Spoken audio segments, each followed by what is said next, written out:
Sonic, the heart of your system.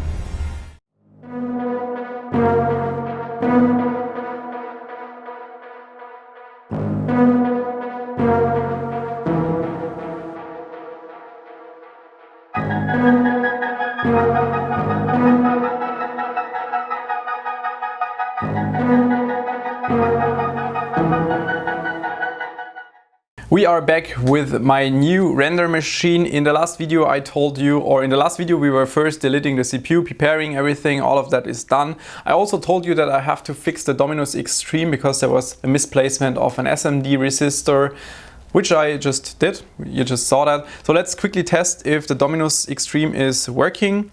I already mounted this Noctua air cooler, which makes it easier for debugging instead of just assembling the full water cooling thing. I have to plug in at least one memory module quickly. Oh yeah, you can already see what kind of memory modules we will be using, but we will get back to that in a bit. Switching on the PSU, standby power is there. Yeah, so that looks good already. Previously, if I would just hit power, it would always go to 0, 0 and nothing was happening. Looks good. For now you can see memory sticks are initialized. Also, if we go over to CPU code, cycling through VGA code right now, it should be stuck at D6 because we don't have anything in there to boot. There's no M.2 drive or anything mounted. So that looks good. I think the Dominus is fixed. In the next step, we will have to mount the water cooler for the CPU, and we're going to use the EK Velocity WS in the narrow version, because there are two different sockets. For the socket 3647 there's the narrow one and the wide or the normal one. Not entirely sure why there are two of those sockets.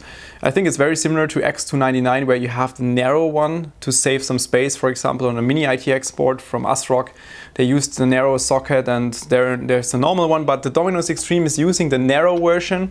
That's why I had to pick this specific one. I think I paid 250 euro for this water block, which I think is quite a lot for a CPU water cooler. Typically you can get a full water cooling setup for 250 euro. If you get a typical 50 euro cooler, 50 euro pump, invest like 100 euro for your radiator, so you get a 360 rad for this price. Yeah, 250 euro, hefty price I think. We will see how the performance of this thing will be, but I think we also have to consider that for this socket 3647 with a narrow version, there's only a small quantity probably that EK produced. That's maybe an explanation for this high price. As I said before, we will be using the Corsair Dominator Platinum RGB modules, but we will get to them in a bit. First, let's mount the water cooler.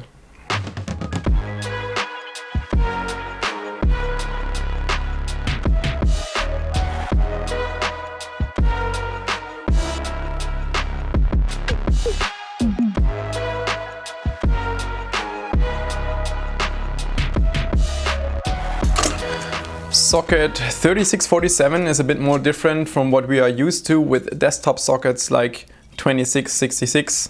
The main difference is that we don't have the ILM, the integrated loading mechanism, so this thing that keeps your CPU in the socket, applies the pressure into the socket, while then you can mount any cooler and the cooler is not directly attached to the CPU. For 3647, because it's from the server market originally, the CPU is fixed to the cooler. I think it's easier to swap CPU and cooling units maybe for servers, I'm not entirely sure. But originally when I had my first Dominus, I was not really happy about this mounting solution, because originally I didn't have those hold downs that are fixing the CPU to the cooler the way we have it on here on this Noctua cooler. If you're not using those frames, it's really a pain in the ass, because you have to fix your CPU first in the socket, then apply the pressure with the cooler. If you remove the cooler afterwards, it can be that the CPU falls off and all those kind of things. Was not really happy about it, but using those plastic frames, it's kind of okay. You have two different hole sizes on there, so the smaller one and the bigger hole size, and you can compare them to the socket.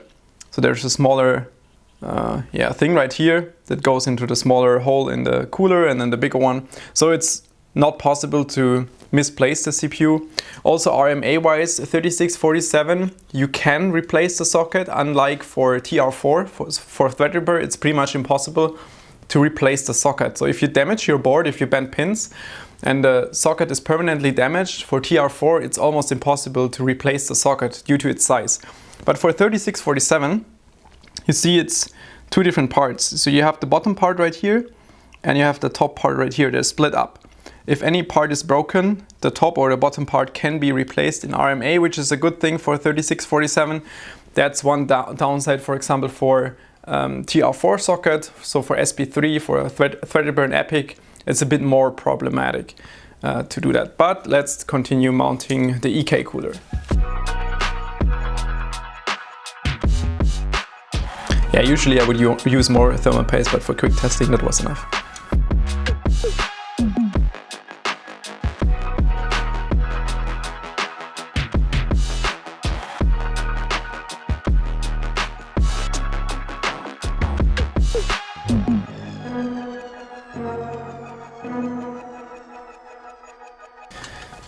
Actually not even sure which cooler is heavier.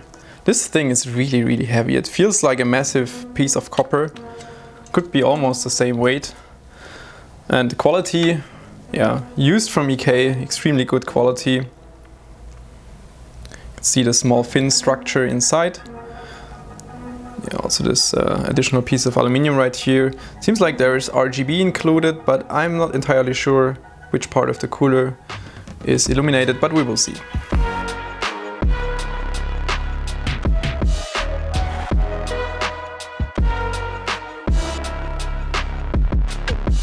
The EK cooler is not using those plastic mounts to fix the CPU to the cooler, so we have to be a little bit more careful if we then remove the CPU cooler again from the socket, because the CPU will be stuck to the plate with the thermal paste.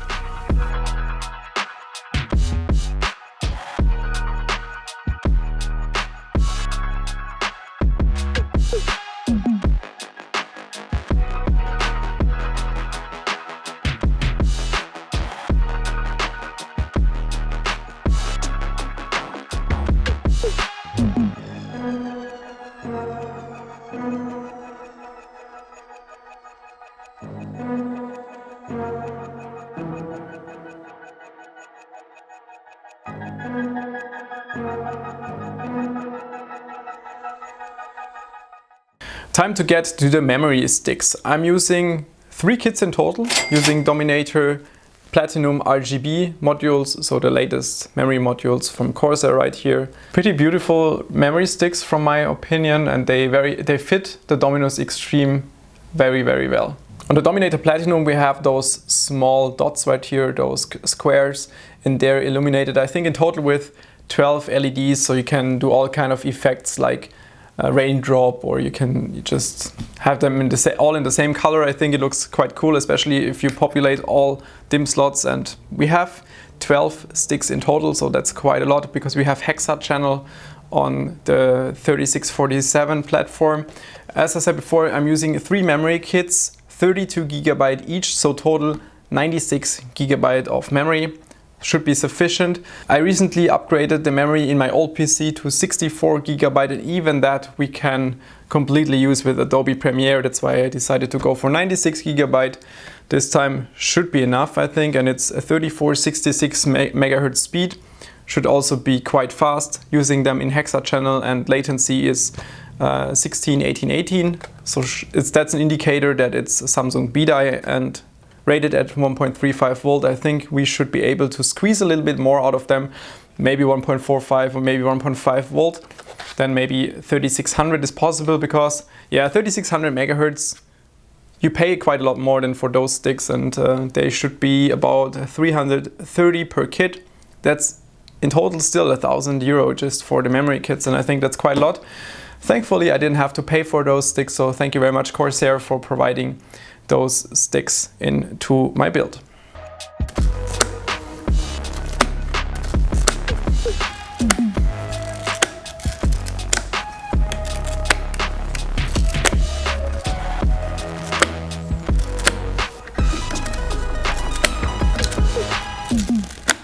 Before we decide to put this into any case, we will perform a quick test with the CPU mounted and all the memory sticks mounted, because it's always because it can always happen that there is a bad contact to the CPU socket or to one of the DIMMs. Therefore, one of the DIMMs is maybe not detected. Not sure why the memory DIMMs are not illuminated in the same way right now. I think we will fix that later once we are in Windows and can access the Corsair software, but I think it would look even nicer. So far it looks quite good. I think it's passing, yeah, until D6, which means that again SSD or any boot media is missing, but we don't have like 53 or 55, which would be an indicator that one of the DIMMs would be plugged wrong or there would be bad contact. So far so good, and I think it looks also quite beautiful. That's it for today's video. We are done with the bundle assembly. So far so good, everything is up and working. I think we didn't even discuss yet what kind of case we're going to use. I think so. I also didn't tell you so far what kind of tubes we're going to use, because that will also be a little bit different, a little bit more difficult, a challenge to me as well. Never used them before. Maybe you can guess what kind of tubes we will be using. You will see that in the next video, and also what kind of case we will be using. Maybe you have an idea, maybe you would like to see something different. Let me know in the comments what kind of tubes you're guessing and also what kind of case you're guessing we're going to use. Thanks for joining in. See you next time. Bye.